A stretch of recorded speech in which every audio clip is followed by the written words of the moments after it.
Bueno, buenas noches a todos, espero que estén bien. Mi nombre es Federico Toro, yo soy estudiante de medicina de la Universidad CES y hago parte de ASENCOL por medio de ASENCES. Soy, aparte de eso, entrenador en Derechos Humanos de la Federación Internacional de Estudiantes de Medicina y el día de hoy les voy a hablar un poquito sobre lo que es el derecho a la salud y por ende el acceso universal a la salud. La idea es que como somos poquitos, que sea una charla muy dinámica. Entonces, para empezarla, la vamos a empezar con un Kahoot. Listo, ya les voy a compartir.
Súper chévere. Quiero hacer énfasis en esta antes de que sigamos con las otras porque muchos tienen verdad, el gasto público sí es uno de los limitantes y en realidad todos los que están aquí se pueden considerar como limitantes. Pero como lo vamos a ver más adelante, el gasto privado es uno de los principales limitantes y una de las principales necesidades por las que necesitamos esta cobertura.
Y pues para terminar, con el mismo nombre de la charla, la salud es un derecho universal.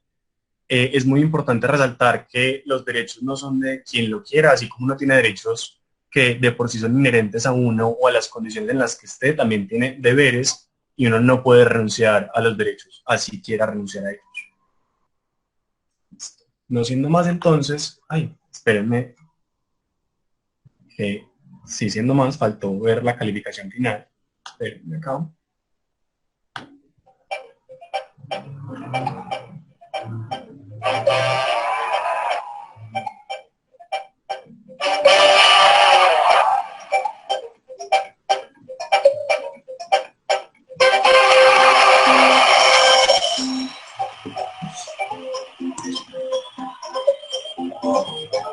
Bueno, felicitaciones a Johan, a Ale y a ACS. Listo. Ahora, como les mencionaba, antes de que empecemos a hablar un poquito de la charla, quiero que alguien me diga, La tecnología hoy me está comiendo para que sepan de una vez. Si alguien me quiere decir, porfa, pueden encender el micrófono y decir por qué creen que el derecho a la salud es importante o por qué creen que debería haber un acceso universal a la salud. El que quiera puede encender el micrófono y hablar.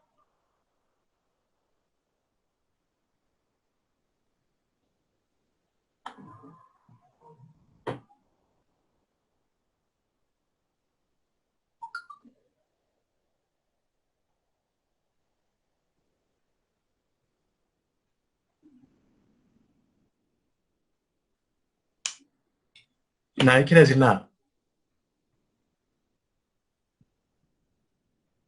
Listo, no importa. Si más adelante se les van ocurriendo ideas, las pueden ir mencionando sin ningún problema. Yo vuelvo acá a la presentación. Bueno, entonces, la idea principal en la que vamos a basar toda esta charla es en las declaraciones que vuelven la salud un derecho universal. ¿Y qué es importante saber para hablar de esto? Principalmente hablar de dos declaraciones importantes. La Declaración Universal de Derechos Humanos, en la cual nos hablan de, pues en el artículo 25 en específico, nos hablan de cómo toda persona tiene derecho a un nivel de vida adecuado, ¿cierto? Esto entendiendo que para tener un nivel de vida adecuado debe haber salud y bienestar, lo cual va muy de la mano con la definición actual de salud según la OMS, en la cual no solo se habla de bienestar físico, emocional y ausencia de enfermedad, sino que también se habla de una vida plena y de unas condiciones plenas que cumplan a cabalidad los determinantes sociales de la salud de la persona, determinantes que vamos a ahondar más adelante.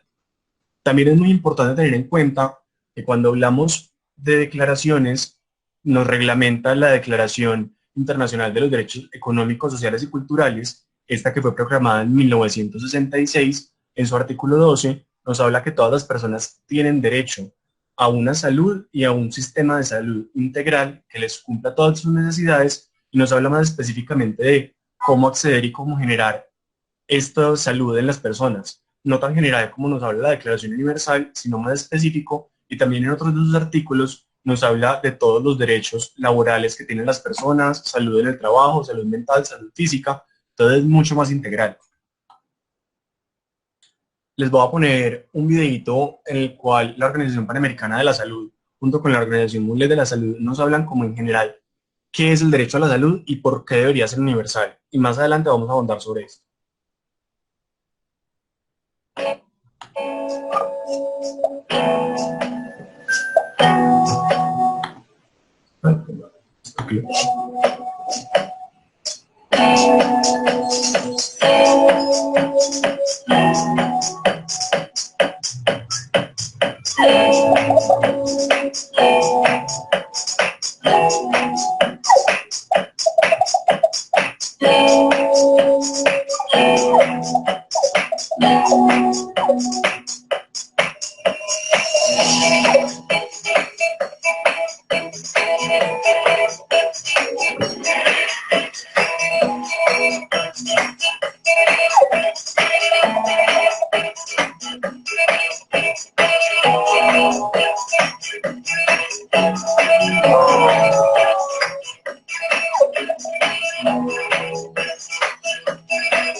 Bien.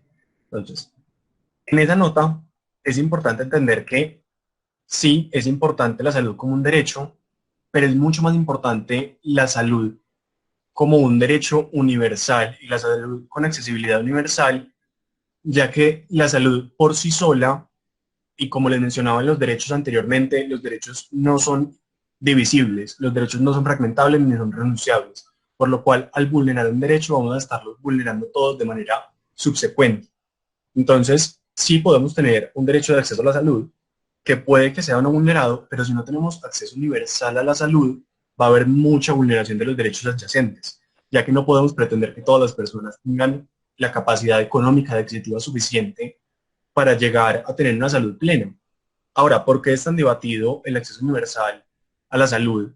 Pues como un factor presente en todos los países, por todos los costos que puede generar, tanto para el sector público como para el privado, por el hecho de que esto implica que personas sanas tengan que costear ciertos gastos de patologías de personas enfermas, lo cual no es tan comúnmente aceptado.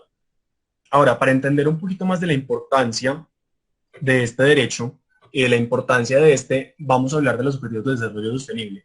¿Por qué? Estos objetivos pretenden para el 2030 llegar a una paz estable y a una equidad social. Equidad social que es imposible si no tenemos todos estos factores cubiertos. Ahora, ¿en cuáles vamos a hacer más énfasis? Fin de la pobreza, ya que vamos a ver más adelante que un gran porcentaje de personas, uno, no tiene acceso a la salud por sus condiciones de pobreza o vulnerabilidad, o que entran anualmente a pobreza extrema debido a los gastos altos en salud. También está el hambre cero por la repercusión que va a tener en los derechos del niño y en las patologías asociadas, que pues no es el tema de hoy, pero en las patologías asociadas que puede generar y la exacerbación de patologías de base por el simple hecho de no tener condiciones dignas de vida. Salud y bienestar, pues que el mismo nombre lo explica todo.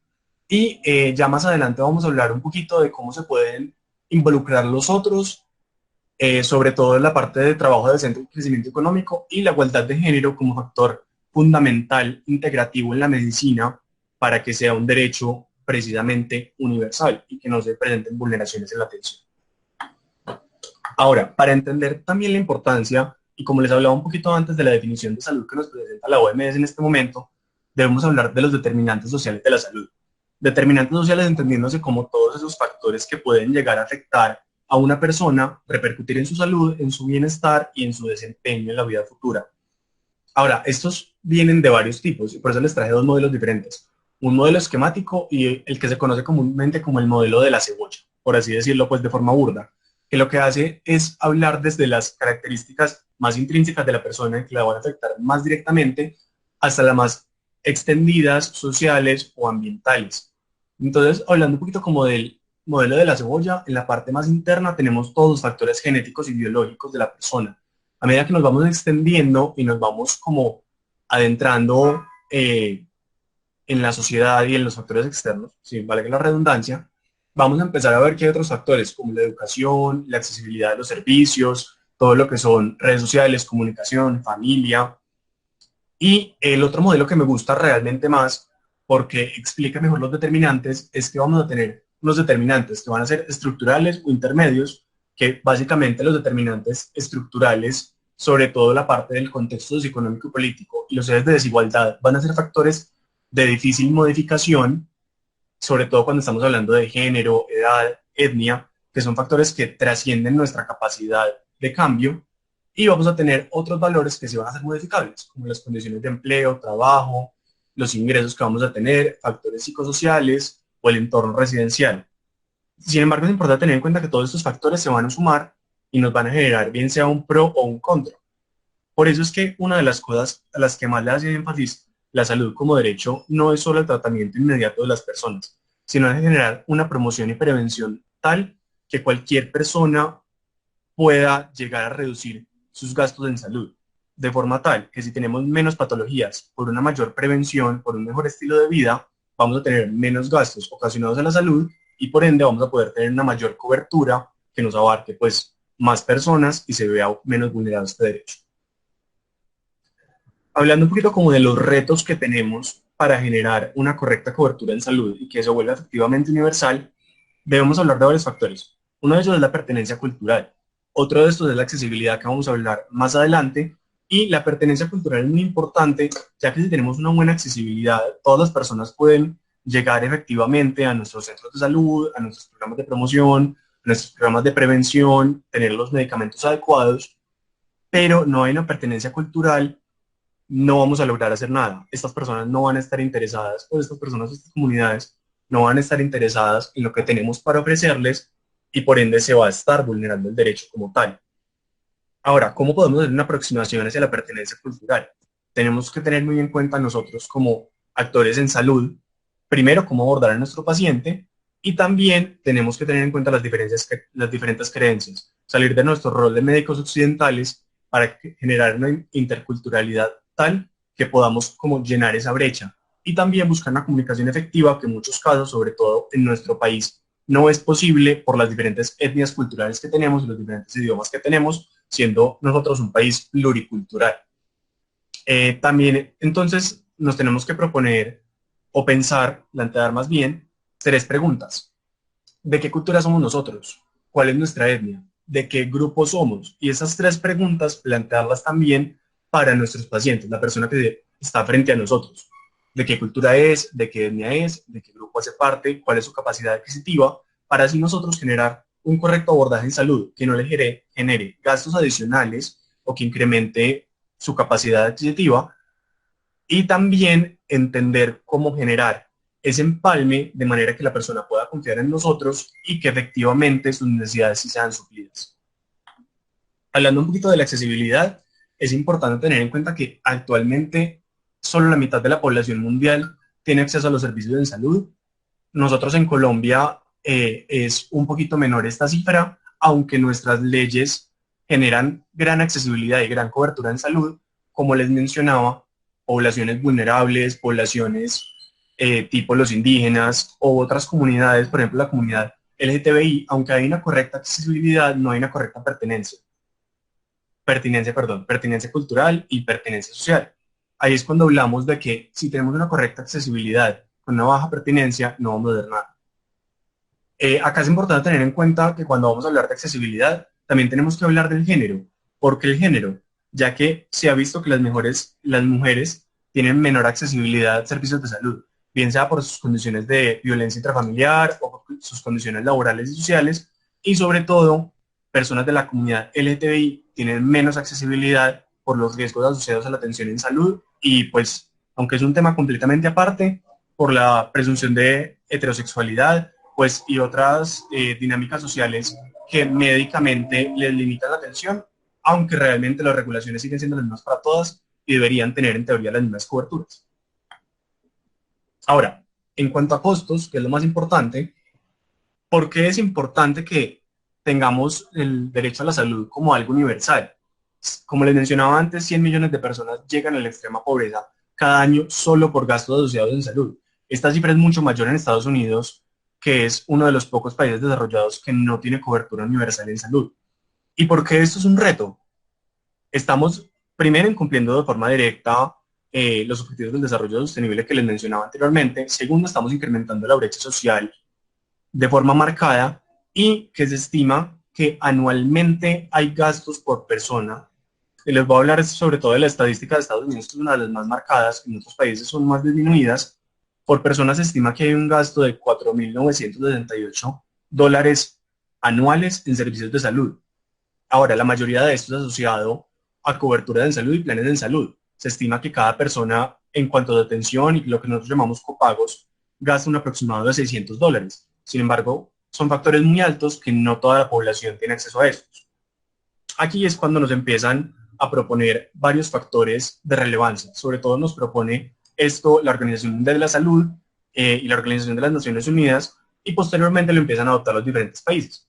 Ahora, nos hablan de que para generar un correcto una correcta cobertura en salud, debemos hablar de qué recursos públicos tenemos, de cómo los podemos alinear para que no sean fragmentados y cómo podemos hacer para que la extracción de esos recursos no sea solo por parte del Estado, sino también por los ciudadanos. Sin embargo, no genere una fragmentación de la economía de forma tal que empeore la brecha social y la brecha económica.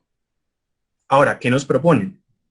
Debemos generar instituciones tales que, pues, en nuestro país las tenemos, tristemente la corrupción y otros factores no hacen que sean efectivas, pero instituciones tales que la administración de recursos públicos sea efectiva, se destine de forma correcta, se reduzcan los gastos en salud y por ende se aumente la cobertura en salud y hacer una cobertura digna en salud. Hablando de esto, vamos a hablar de la fragilidad. ¿Por qué? Porque, listo, yo puedo tener una buena accesibilidad, puedo tener una buena cobertura de costos en salud. Sin embargo, hablando de la fragilidad como término, como paraguas, un término genérico que nos va a cubrir muchos factores, tanto cuando hablamos de la fragilidad como término médico, como término de una persona que tiene suficientes comorbilidades o edad avanzada para catalogarse como persona frágil, también vamos a hablar de estados frágiles, sociedades frágiles y sistemas de salud frágiles. Entonces no podemos pretender que un estado o un sistema de salud que está en condiciones de fragilidad nos vaya a generar todos estos gastos, todos estos beneficios en salud y toda esta amplia cobertura porque simplemente no tiene los recursos necesarios. Y ahí es cuando se empieza a hablar uno y a meter en un juego de poderes y en un juego de roles en el cual las organizaciones internacionales deben proveer ayuda para los estados para mejorar estas condiciones, pero también los mismos ciudadanos se debe crear una relación tal que no se fragmente, como les decía antes, los recursos, por ende disminuyendo la fragilidad. Ahora, ¿cómo logramos disminuir la fragilidad?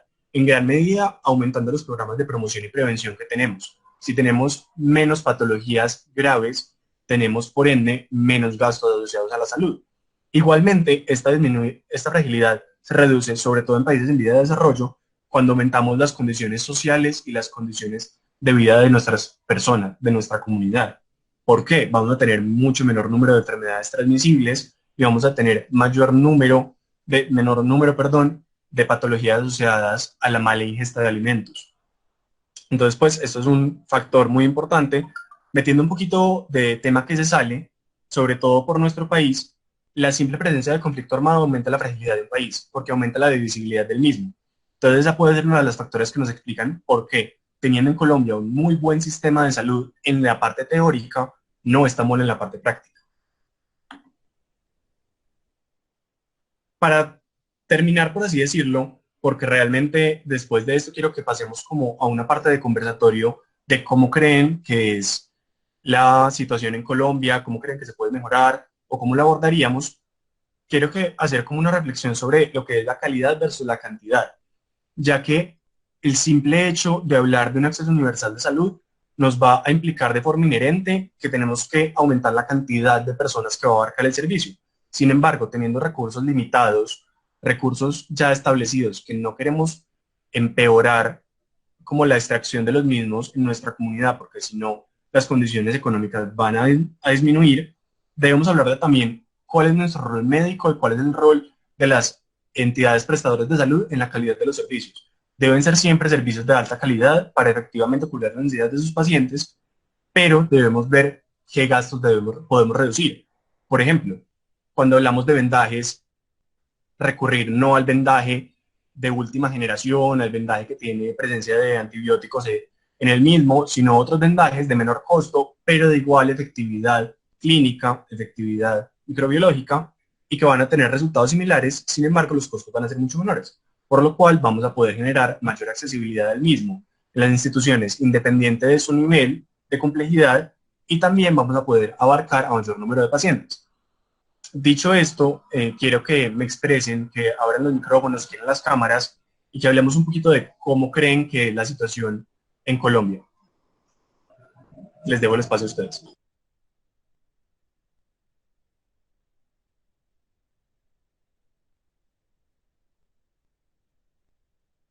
Listo, Fede. Entonces, quien vaya a hablar, por favor, pide la palabra en el chat y vamos así en orden, ¿sí? Edson nos escribe es que de manera general la situación en el sistema de salud en Colombia enfrenta una transformación tanto legal como en la efectividad del servicio.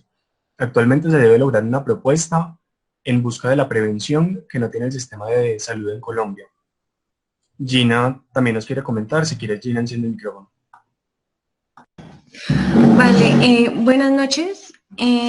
Bueno, realmente creo que el sistema de salud acá en Colombia es bastante precario porque realmente como que está marcado como por el régimen subsidiado y el régimen contributivo. En ese sentido, es muy complejo el hecho de que se pueda decir como que es universal el derecho a la salud, porque de alguna manera no todas las personas pueden acceder. Si de alguna forma, si en algún momento alguna persona del régimen subsidiado llega a necesitar pues servicio médico y demás, pues realmente el servicio es totalmente distinto al que recibe una persona del régimen contributivo.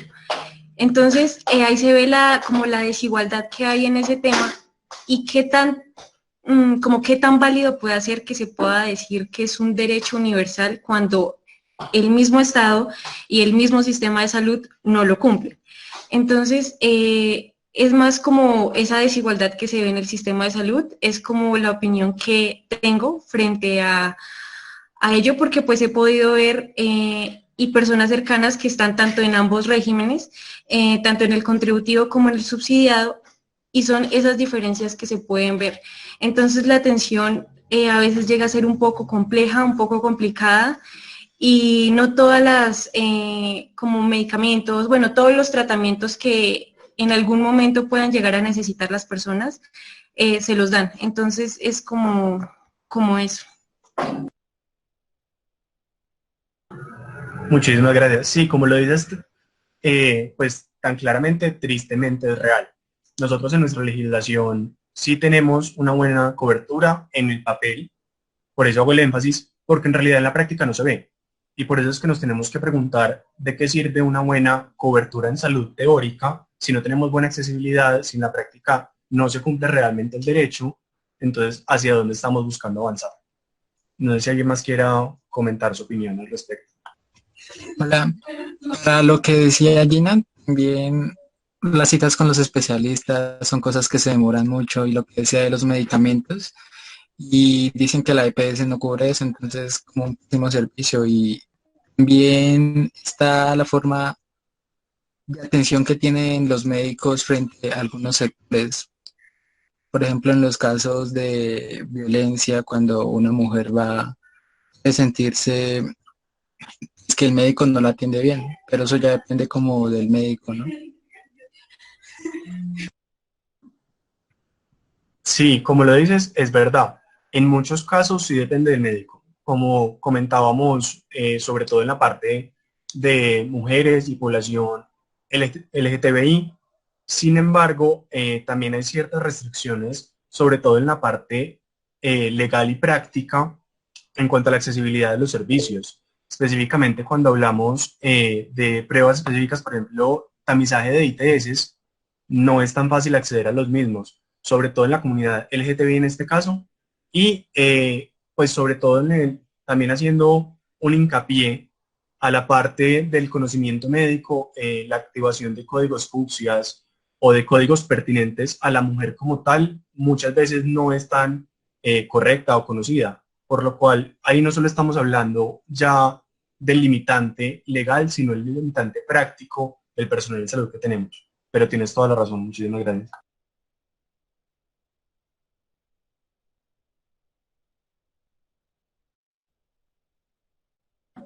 Daniel. Daniel está pidiendo la palabra. Si quieres, activa el micrófono y cuéntanos.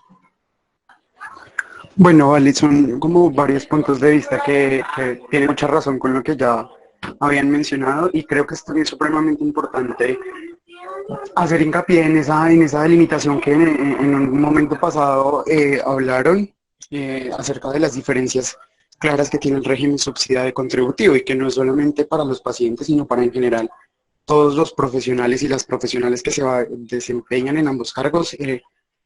Todas las condiciones cambian, incluso de manera un poco irónica, en las guías de práctica clínica también se hace sugerencia acerca de eso, como esto está en primera línea, pero muchas veces no está, entonces, y lo ponen textualmente.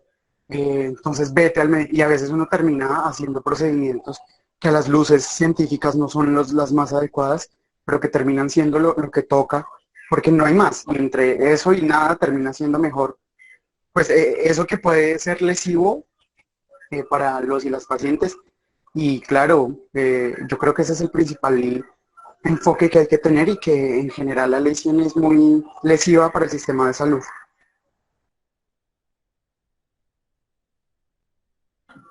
Muchísimas gracias. Diana, cuéntanos.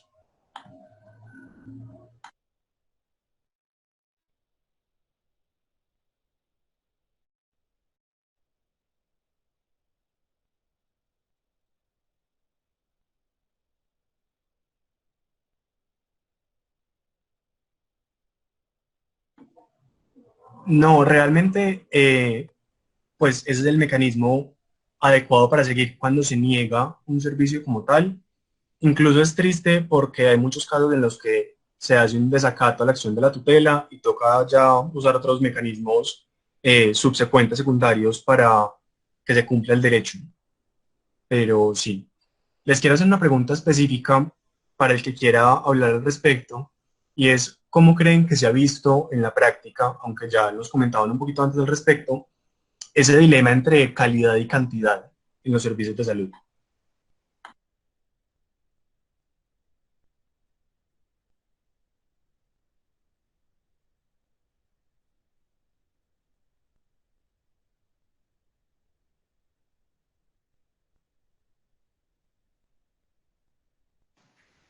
Bueno, pues yo quiero intervenir en este punto. Aunque en esta charla no todos somos estudiantes de medicina y eso lo hace aún más interesante porque está, digamos, el punto de vista desde el que entra al consultorio al que está en el consultorio. Entonces, bueno, hablaré desde el punto de vista del estudiante de medicina y es a veces un poco frustrante el hecho de, pues, saber que una persona, por ejemplo, como pasa en Boyacá, viene de un lugar lejano, de un pueblo lejano, de una vereda muy lejana, que se levanta a las 3 de la mañana y tiene que buscar la manera, pues como sea, para llegar al consultorio del especialista. Y que primero el hecho de sacar la cita sea un problema más grande que el hecho de tenerla. Entonces, bueno, por ejemplo, la persona llega al consultorio y hay otras 40 personas más esperando. Y entonces creo que sí es un poco frustrante, pues saber que no es tu culpa y no es la culpa de nadie. Bueno, específicamente no es la culpa de nadie, porque todos están ahí queriendo hacer lo mejor que saben hacer. Pero sí, creo que en conclusión es frustrante saber que la culpa la tiene el sistema de salud y en gran parte pues la ley 100, que muchas veces hablamos de la ley 100, pero en realidad no la conocemos a fondo.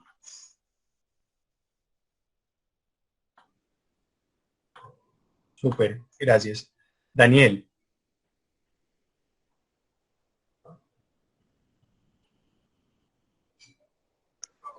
Vale, yo quería como acotar un punto con esto, y es que definitivamente para el sistema de salud, en el momento en que los pacientes dejamos y dejaron de ser pacientes y pacientes pasaron a ser ya clientes, la perspectiva total del sistema de salud cambió y se transformó a eso, a atienda usted lo más que pueda en el menor tiempo posible, pida lo menos que pueda y dé los medicamentos o la terapéutica más económica. Me gustaría dar, por ejemplo, un ejemplo puntual en el que hablando, digamos, de la especialidad de psiquiatría, que es una especialidad particular porque en esta no se puede hacer uno valer de otras ayudas diagnósticas que enfoquen de una vez al diagnóstico, sino que definitivamente tienes que pasar por el proceso y necesitas tiempo para eso. Un diagnóstico de un trastorno del afecto no se puede hacer en 20 minutos o en los mejores casos en media hora. Y entonces esa calidad que queremos de la salud termina cegándose por completo por lo que decía Meli, haga lo mejor que pueda en el poquito tiempo que hay, porque es que así son las cosas. Entonces, de pronto es bonito también tener estos espacios para uno cuestionarse que en verdad las cosas no tienen por qué ser así y que a qué le estamos apuntando.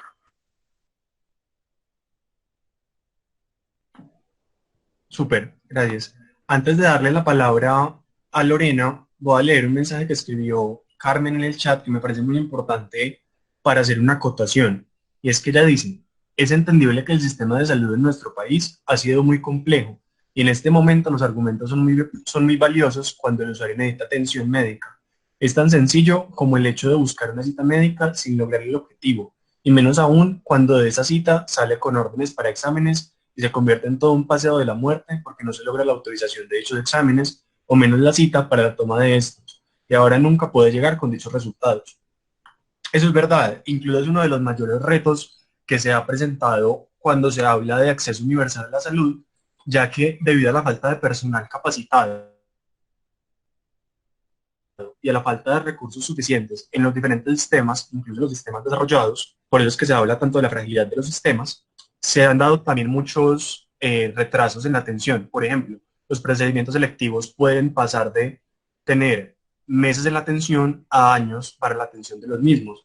Procedimientos obligatorios de acceso a especialistas, como lo mencionaban, pasan de tener días o semanas para la asignación de las citas a meses para la asignación de las citas.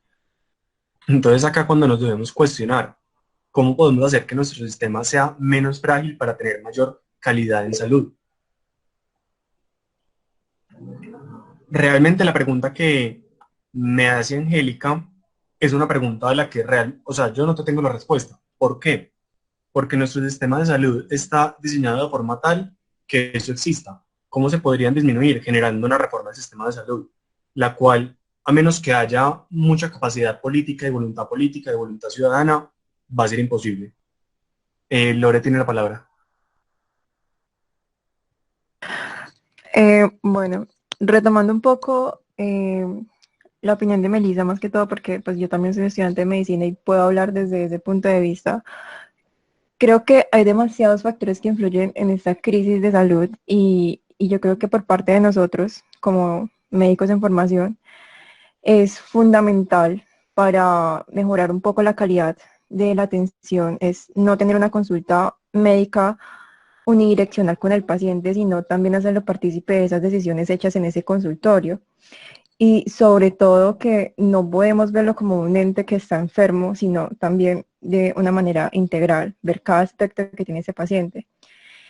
Y muchas veces nosotros pensamos que la consulta solamente debe estar como en un hospital, en una clínica, y se nos olvida por completo que también hay muchas personas que no pueden llegar a esa cita porque muchos no tienen ese acceso a la salud.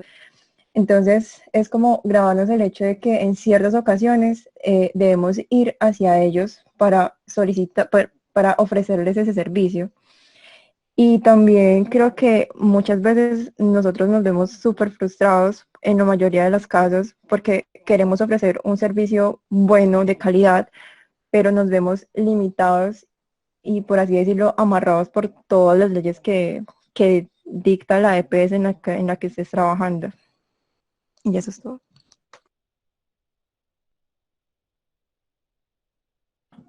Gracias, Lore. ¿Alguien más nos quiere comentar al respecto? ¿O tiene alguna duda, alguna inquietud que quieran que discutamos entre todos?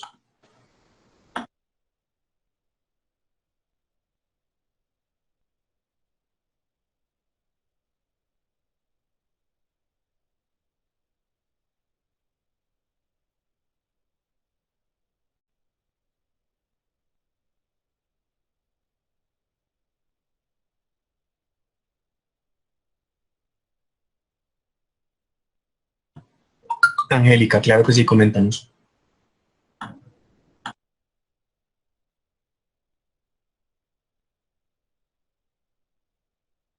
Hola, buenas noches.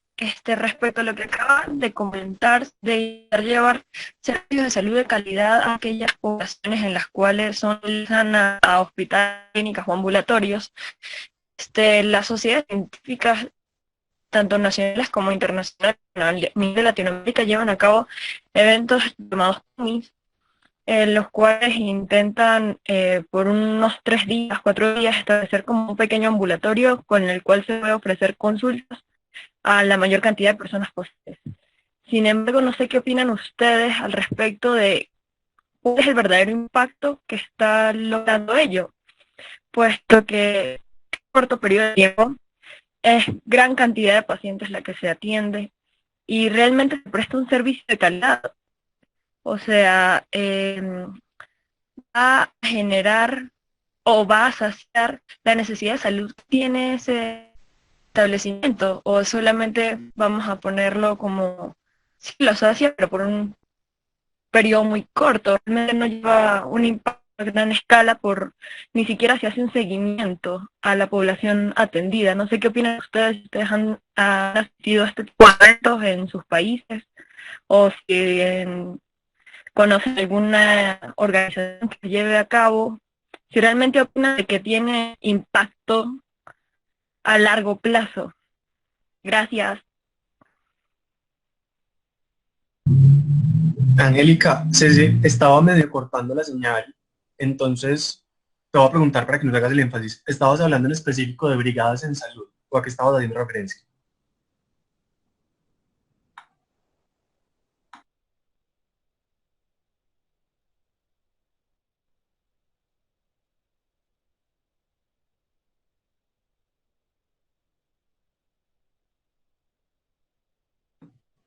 Listo, súper. No sé si alguien quiera responder.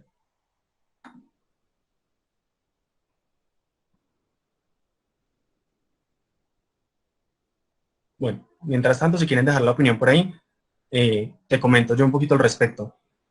Estas brigadas en general, bien sea los CUMIS, bien sea las CUMIS, que para las personas que no saben, se conoce a nivel de la Federación Latinoamericana de Estudiantes de Medicina como campamento universitario, multidisciplinario de investigación y servicio, en el cual se genera atención a la comunidad y a la vez también se generan proyectos de investigación sobre la comunidad como tal.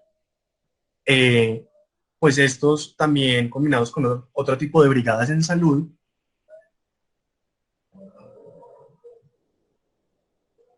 Sí, qué pena, estaba leyendo el otro mensaje de Angélica. Ya voy a llegar a ese punto. Realmente la evidencia científica en cuanto a estas brigadas es limitada.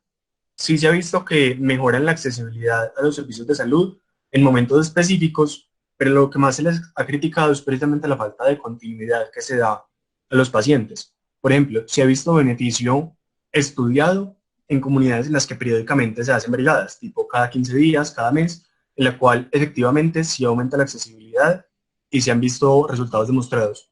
Sin embargo, en general, se ha visto que en muchos casos es mayor el riesgo o consecuencias que se puede dar al dar, por ejemplo, medicamentos de control o medicamentos que requieren seguimiento o que requieren paraclínicos extensivos en comunidades en las cuales no están estos servicios disponibles, por lo cual es uno de los mayores retos de la salud pública en cuanto a acceso universal.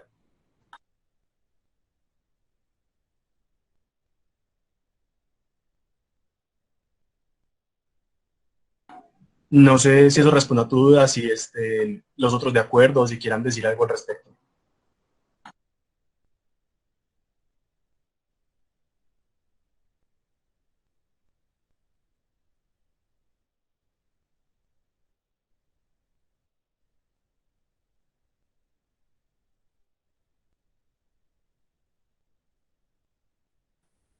Pues yo quiero decir que sí estoy de acuerdo con el hecho de que solo ir como en una sola ocasión e intervenir en una comunidad, pues realmente no tiene el mismo impacto como lo dice Fede cuando se adoptan comunidades. Pero igual, pues es que es como, no sé qué palabra usar, es como complicado también pues realizarlas, ¿no? O sea, realizar como esa adopción a comunidades cuando ni siquiera el mismo Estado se encarga de eso. Entonces, creo que ahí se abre otro debate de pues, la labor del Estado frente a la adopción de comunidades, frente, sí, frente al sistema de salud en lugares alejados, como nos dice Angélica, por ejemplo, con el tema de los cumis.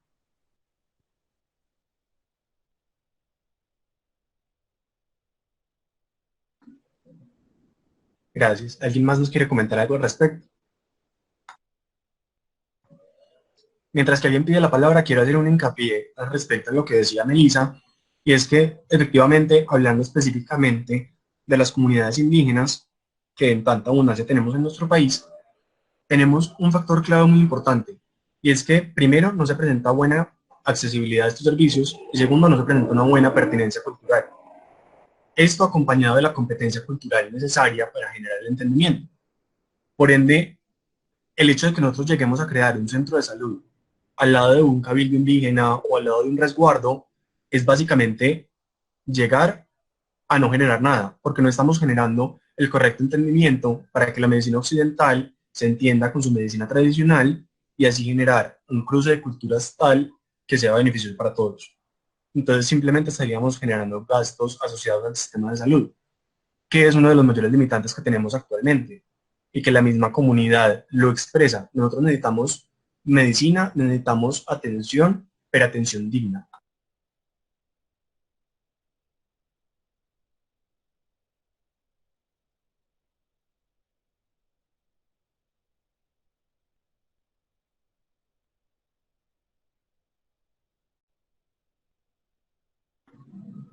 Si alguien más quiere hacer una última intervención para que concluyamos la charla, pues para que hagamos un resumen general y demos la charla por concluida, este es el momento.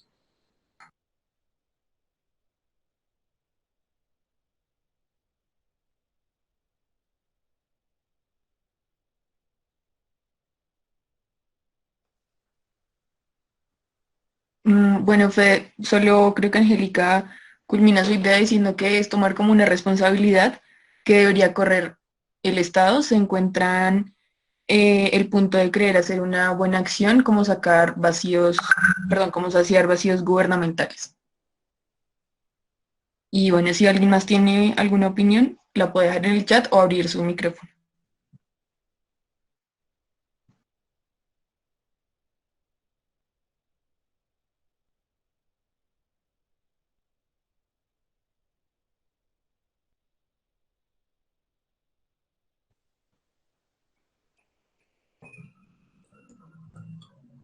Listo. Para concluir esta charla de derecho a la salud y acceso universal a la salud, les quiero dejar una invitación muy especial. Bien sean pacientes, bien sean actores médicos o gestores de cambio social o actores en salud, es que este es un derecho, pero también un deber que es responsabilidad de todos nosotros, ya que como vimos estamos en un estado frágil, en un mundo frágil, que debemos intentar mejorar constantemente para que así las barreras sean cada vez menores. Entonces, no solo una invitación a actuar, sino a entender las bases de nuestro sistema de salud, independiente del país donde estemos, y las regulaciones básicas y los requerimientos básicos para que la salud efectivamente sea universal, y así poder generar un cambio efectivo. Muchísimas gracias, que tengan una buena noche, y con esto damos concluida la sesión. Si tienen alguna duda, si quieren saber más del tema, o si algo más, pueden escribir por el chat, o si no, pues me pueden escribir a mi teléfono, que se los voy a dejar en el chat del ciclo de educación, y pues ya, que estén muy bien.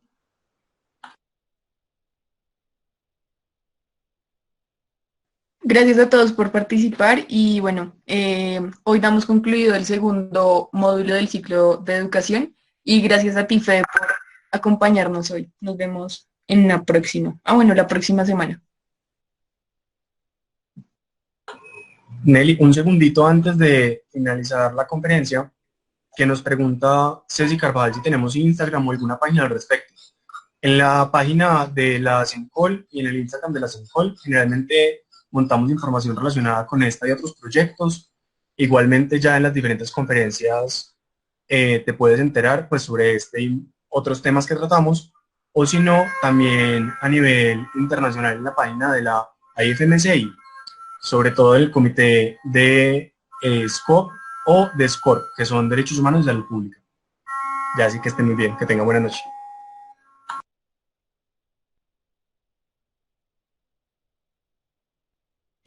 De igual manera, si quieren conocer los trabajos que como asociación estamos realizando, nuestro Instagram es @ACMT_PTC.